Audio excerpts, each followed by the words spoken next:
If you know me and you know the show, you probably know why I'm asking this question today. But shout out your college for me down in the chat before we jump into today's episode. My Tennessee Volunteers one win away from a College World Series. But let me know where you went to school, and I'll give some shout outs on a future episode.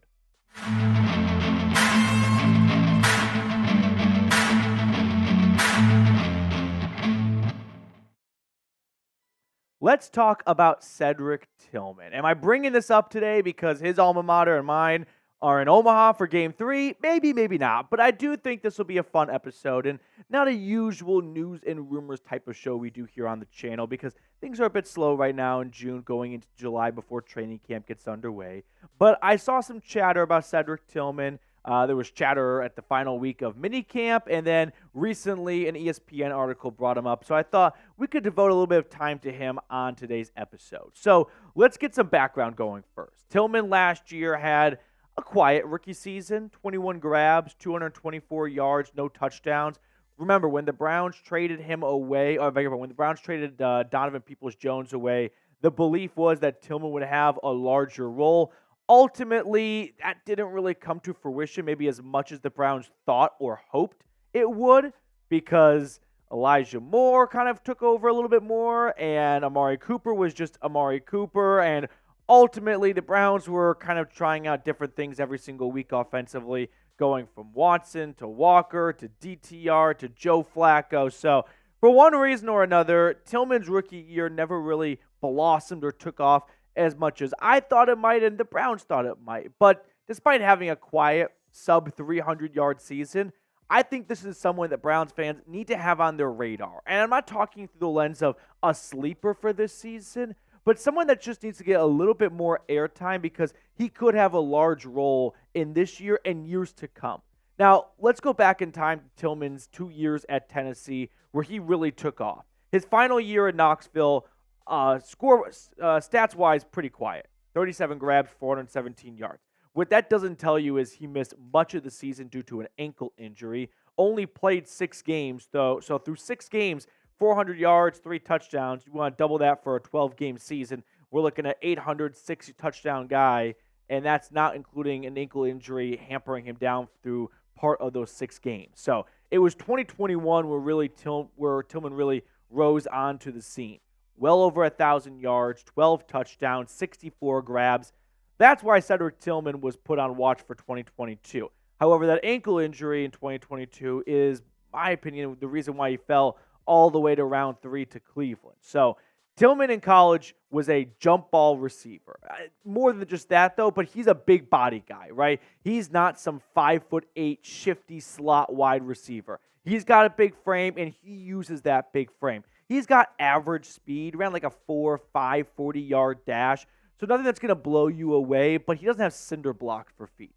Now, when you think about receivers making the adjustment from the collegiate ranks to the pro ranks, if you're a receiver in college that dominates with your size and your strength, you might be able to get away with that a little bit more in college because you are playing some small DBs against Vandy and Kentucky and schools like that, right? Sure, when you go up against the Alabamas of the world, you're getting a much better taste of NFL DBs. But if you rely on your strength and then you get to the pros, you got to be more than just a one-trick pony because the pro DBs, they are every bit as strong, as fast as a lot of NFL wide receivers. So I think that is one reason why Tillman didn't have a breakout or, superb freshman season in the NFL because he was someone that won with strength, and that's not a simple adjustment to make. That takes a little bit of time because then you got to incorporate more to your route trees and your precision routes to try and generate yards because you can't just win 50-50 balls every time in the NFL like maybe you did in college. So I think that's a big reason why Tillman didn't have a monster rookie season, or even not even a monster, just a 500-600-yard rookie season. But that can change as he gets more experience and more reps in practice and in the spring leading into year 2. Now, I mentioned an ESPN article at the top of the video. The new Browns beat reporter, new-ish, Daniel Ofusi, I think I pronounced that correctly. I hope I did. He recently wrote about Cedric Tillman, and I want to share it with you guys. The Browns went through the majority of their off-season workout program without their top receivers. Amari Cooper was away from the facility because of a parent contract dispute, and Jerry Jeudy was sidelined by an injury. Their absences left opportunities for many young pass catchers, and coaches praised the growth and commitment of Tillman, a 2023 third-round pick. Cleveland saw a tentativeness in the weight room and meetings that carried over onto the field as he built a rapport with quarterback Deshaun Watson. With Cooper, Jeudy, and Elijah Moore all in the receiver mix, Tillman faces stiff competition to gain targets, but he's off to a strong start. Listen, I love seeing that Cedric Tillman is getting a bigger opportunity because Jerry Jeudy and Amari Cooper are not at the front of the receiving lines for all the drills in the spring, and that's great and that's cool and good for Tillman. But just because you get opportunities in spring doesn't mean when the fall rolls around and those guys are available, you're going to have that same type of role. So I don't read too much into, Tillman gets to run with the first team offense more. That means he's on a great path to be a big receiver for this team this year. No, I don't put too much stock into that because when the regular season rolls around, you get your 11 starters for most of the game. But what I do put some stock into is the weight room part. Kevin Stefanski, he spoke to the media following one of the minicamp practices, and Cedric Tillman came up. And he talked about how Cedric Tillman has been at every single offseason practice, voluntary and still there, and they are noticing major growth in the weight room, in the classroom, and it's all coming together on the field. And sure, every single offseason, guys say they are in the best shape of their life, yada, yada, yada. We've all heard those cliches before. But when a coach singles out one of 90 players, and this is a coach that, by the way, doesn't really love talking to the media very much to begin with, man, doesn't that feel like that carries a lot of weight? That's more than just Cedric Tillman because of two players above him on the depth chart being absent, gets to run with the first team offense and has a couple of nice grabs against air defenders. Now, that's more than that. Like, this is, Cedric Tillman has come in and he looks different, right? Cedric Tillman looks like the guy or girl that comes back from summer break and lost 50 pounds and everyone's staring at them. Like, those are the types of off-season workouts and murmurs that actually have some legs to them. Now, the question really becomes, can Cedric Tillman make something of this, right? Or will he just be another 30 grab, 300 yards, second-year guy? Maybe, maybe not, but I've got some reason to believe that Cedric Tillman can grow from a slow rookie season. So, some stats here, because you guys know I love to bring some stats to the conversation. I looked back. Since 2010 to present, 72% of wide receivers that were drafted from rounds 1 through 4, and I know this is a little bit complicated, but stick with me, that had less than 300 yards, which is basically Cedric Tillman last year, in their rookie season, they never went above 500 yards in any season of their NFL career. So the odds are not really in Tillman's favor, right? 72% of rookies drafted rounds 1 through 4 with less than 300 yards their rookie season never amount to even 500 yards in a single season. And that's not good for Tillman, right? That's saying 72% of the time, people kind of fail if we put the benchmark at 500 yards for a wide receiver. But I'm choosing to believe, and not just because of my t-shirt and my very obvious big orange bias here, that Tillman's not going to be in that 72%. Tillman's going to be in this company, right? Some of the late bloomers. Van Jefferson, James Washington. You can look at their stats. We'll put them on screen for you. Of guys that didn't have 300-plus yard rookie seasons and still had really good following seasons. Jefferson, year 2, up to 800 yards, 6 touchdowns. James Washington. Now, not all these guys went on to have tremendous, successful NFL careers, but for a third-round pick, if they can get production like this in year 2 or year 3, well over 700 yards for most of them, and more than just a handful of touchdowns, like that would be a big boost to the Browns receiving corps. But there's not just the Van Jeffersons of the world. Like Steve Smith had a very quiet rookie season as a wide receiver. Excellent return man, not that great of a receiver from a stats perspective. Eric Decker in the same boat. I think he probably benefited a lot from this guy named Peyton Manning coming to his team. Brandon Lloyd took a little while for that big breakout season, but still, like, you can't say it's not possible. I'm looking at 3 examples right in front of me. So I'm going to choose to be optimistic because of what Cedric Tillman was able to do so well in college. It takes a little bit of time for that mold of a wide receiver to start to mature and grow in the NFL. And I'm not going to throw in the towel after one season when, sure, 72% isn't a great number to be on the wrong side of. But, man, if I told you a team had a 72% win percentage, are you going to say that game is over? Probably not. If I told you the Browns are playing the Steelers, it's the third quarter, and ESPN says the Steelers have a 72% chance of winning, are you saying, let's pack it up and go home?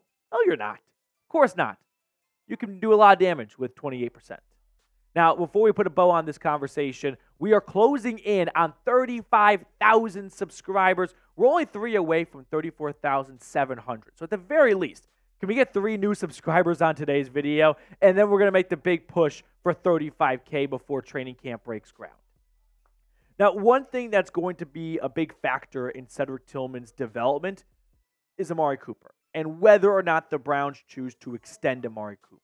Because since the Browns have drafted Cedric Tillman, all the moves they have made have not put together the best path for Tillman to start to rise the ranks a little bit, right? Elijah Moore was a pre-draft trade. Jerry Jeudy, a post-Cedric Tillman pick trade and extension. And then you've got Amari Cooper, who is looking for a contract extension.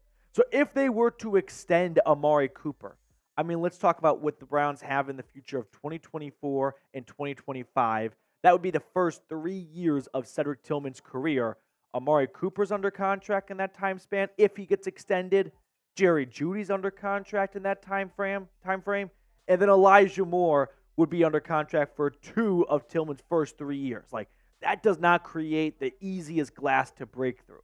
But if the Browns do not extend Amari Cooper, there's going to be a handful of contributing reasons, and I think one of them will be the Browns feel like they've got maybe their next Amari Cooper for 1/20th of the cost in Cedric Tillman, and they're ready to kind of turn things over to a younger, cheaper option. Now, if they don't have as much confidence in Tillman to make that big sophomore leap forward in year 3 and year 4, then maybe they decide, you know what, we don't need to compound one mistake with another mistake, which would be the Tillman selection and then not extending Amari Cooper. Let's extend Amari Cooper because we believe in him. But Cooper's contract definitely has a big impact in Tillman's future because once you extended Jerry Jeudy and Cooper, you pretty much box Tillman into maybe being a top number 3 receiver on this team, right? Unless he can really overcome Cooper and Judy's performances, it kind of feels like his ceiling is capped at wide receiver 3. And that's not going to be easy for any receiver to break out through. Now, let me toss this question on screen before we get on out of here. Over or under 400 yards for Ced this year?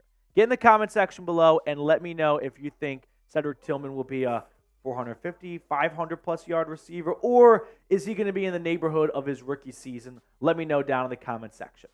Now, all of our wonderful viewers have the privilege to be with the Big Orange family, me and Joey today. Confidence level for tonight? 9 or 10. I'm at 10. Yeah. I know people don't want a Tennessee podcast, so we'll keep it nice and short. But, man, it felt like A&M, if you keep up the college baseball world, they had their shot yesterday, and they missed it. They should have slayed the dragon on Sunday. If you're going to shoot for the king, you better not miss. And they won game 1. And credit to them, like Tennessee kicked the ball around a lot defensively in the infield. But A&M's pitching staff, they came with a game plan, it looked like. And they won. And then they failed to knock out Tennessee in game 2. So I'm at a 10. I'm not even afraid of a jinx. No. That's where I'm at right now. Which card do you want to go with? Cedric Tillman's number in college, 4 diamonds. Okay. If we don't get this, I think A&M wins. So we're going to combine forces here. Come you on. Four diamonds? Yep. 4 diamonds. I'm going to go with it's game 3. Okay. Three of hearts. Okay. One last cut. We are fucked. 9 of spades. That's okay. It's okay. Little card game's not going to dictate my emotions. Or maybe it will. That will do it for us on today's episode. Thank you guys so much for tuning in. If you enjoyed it, feel free to like the video, subscribe. That really does help grow the channel and support me here. So appreciate everyone for watching, and I'll see you all tomorrow.